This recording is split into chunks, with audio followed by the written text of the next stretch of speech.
Salam sejahtera Malaysia, saudara-saudara semua, tuan-tuan dan puan-puan semua. Satu isu yang tergempar hari ini yang saya nak sampaikan kepada anda.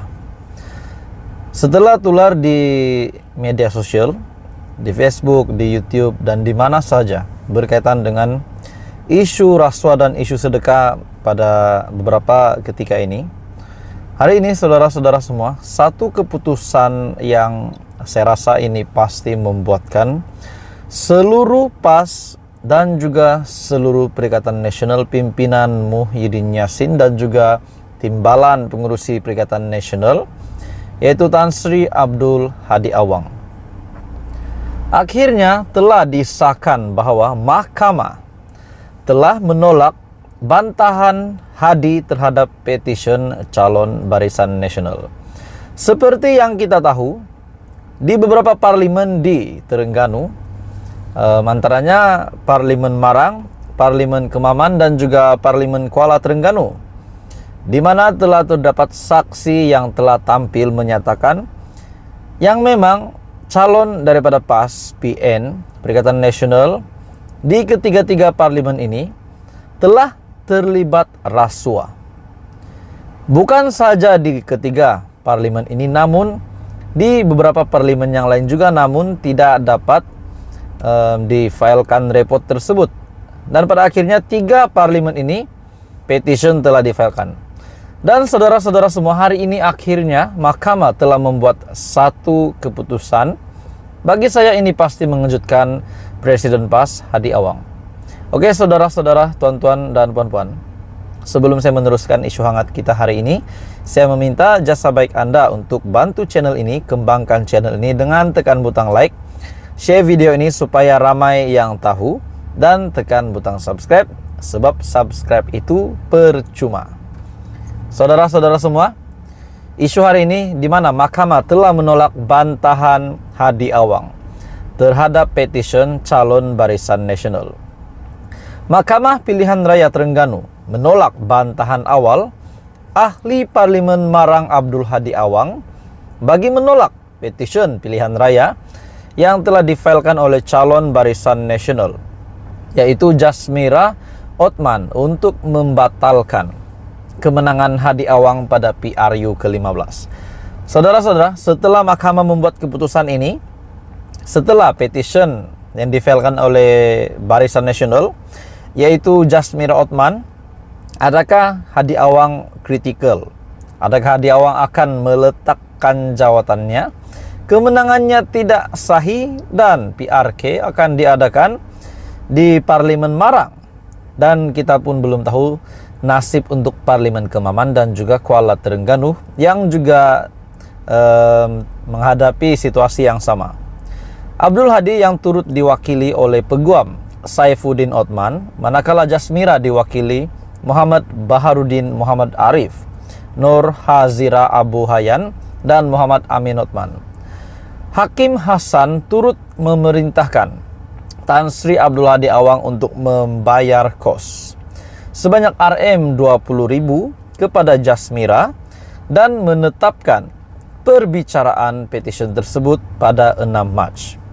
Pada 3 Januari lepas, UMNO Terengganu telah memfailkan satu petisyen untuk membatalkan keputusan pilihan raya umum 15 bagi Parlimen Marang di Mahkamah Tinggi Kuala Terengganu mengikut akta kesalahan pilihan raya 1954. Jadi adakah setelah mahkamah memutuskan ini menggambarkan bahwa memang Hadi Awang telah membuat satu kesilapan, satu salah laku semasa pilihan raya umum ke-15 berkaitan dengan dakwaan bahwa mereka telah merasuah, memberi duit kepada pengundi baru untuk mengundi mereka. Dan akhirnya pendedahan daripada mereka itu bukan rasuah, namun adalah sedekah. Oke saudara-saudara semua, apa komen Anda? Teruskan bersama di dalam channel ini. Jangan lupa tekan butang like, share, dan subscribe. Halo semua, salam sejahtera Malaysia. Terdapat satu isu hangat yang saya nak kongsikan dengan Anda hari ini. Menurut pendedahan yang saya lihat ini, benarkah RM 6 bilion? Malaysia berhak RM 6 bilion ini? Persoalannya, siapakah pihak yang berhutang sebanyak RM6 billion ini kepada Malaysia? Jumlah RM6 billion ini bukannya jumlah yang sedikit. Namun di dalam isu ini, saya melihat sebuah artikel ini telah menyebut nama bekas Perdana Menteri, yaitu Muhyiddin Yassin. Persoalannya lagi, adakah Muhyiddin Yassin terlibat dengan hutang RM6 billion ini yang sepatutnya dilangsaikan dibayar kepada Malaysia? Akhirnya pendedahan ini yang saya rasa memang ramai rakyat Malaysia tidak tahu. Bayar hutang RM6 billion kepada Malaysia tanpa berdalih lagi. Johari Gesah Goldman. Oke, saudara-saudara semua, tuan-tuan dan puan-puan semua yang saya kasihi, saya meminta jasa baik Anda untuk tekan butang like, share video ini kepada ramai orang, supaya ramai yang tahu tentang isu yang panas ini, dan jangan lupa tekan butang subscribe. Isu berkenaan dengan hutang RM6 billion ini yang digesa oleh Johari supaya Goldman membayar hutang RM6 billion ini kepada Malaysia tanpa berdalih lagi. Goldman Sachs mengambil kesempatan atas rundingan tidak mencukupi yang dibuat oleh kerajaan terdahulu, pimpinan Muhyiddin Yassin, untuk menangguhkan pembayaran sejumlah besar yang masih terhutang kepada Putrajaya bawah perjanjian penyelesaian yang dimeterai lebih 2 tahun lepas, kata bekas Menteri Kewangan kedua Johari Ghani. Maksudnya, adakah Muhyiddin Yassin sebagai Perdana Menteri yang lama ataupun bekas Perdana Menteri di bawah pimpinan pada ketika itu terlibat dengan penangguhan pembayaran RM6 billion ini kepada Putrajaya? Goldman Sachs mengambil kesempatan atas rundingan yang tidak mencukupi yang dibuat oleh kerajaan pimpinan Muhyiddin Yassin yang dulu untuk menangguhkan pembayaran sejumlah besar hutang ini. Goldman harus membayar balik secara tunai baki USD 1,4 billion bersamaan dengan ringgit Malaysia 6 billion, kerugian 1MDB dengan segera tanpa berdalih lagi, kata Johari kepada Thomson Reuters.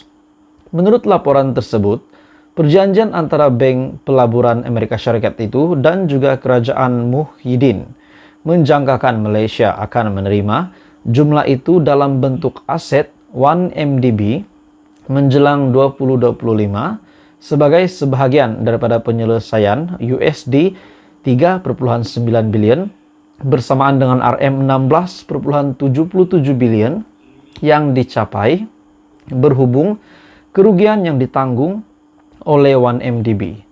Itu adalah perjanjian yang tidak bagus bagi Malaysia, kata seorang pegawai undang-undang kerajaan yang tidak dinamakan kepada Reuters. Kerajaan sepatutnya menuntut wang tunai dalam bank, bukannya aset. Mereka telah pun kehilangan inisiatif. Jadi apakah komen daripada Perdana Menteri?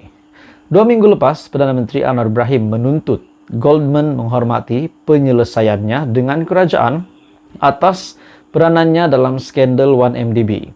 Katanya bank itu tidak seharusnya menggunakan kekuatan keuangannya untuk menentukan syarat-syarat. Dalam temu bual bersama Haslinda Amin daripada Bloomberg Television, Anwar sebagai Perdana Menteri Malaysia yang ke-10 telah menggesa agar Goldman menyelesaikan pertikaian berhubung perjanjian penyelesaian yang dimeterai pada Julai 2020 dengan Malaysia, FMT. Bayar hutang RM6 billion kepada Malaysia tanpa berdalih lagi, Johari akhirnya menggesah Goldman.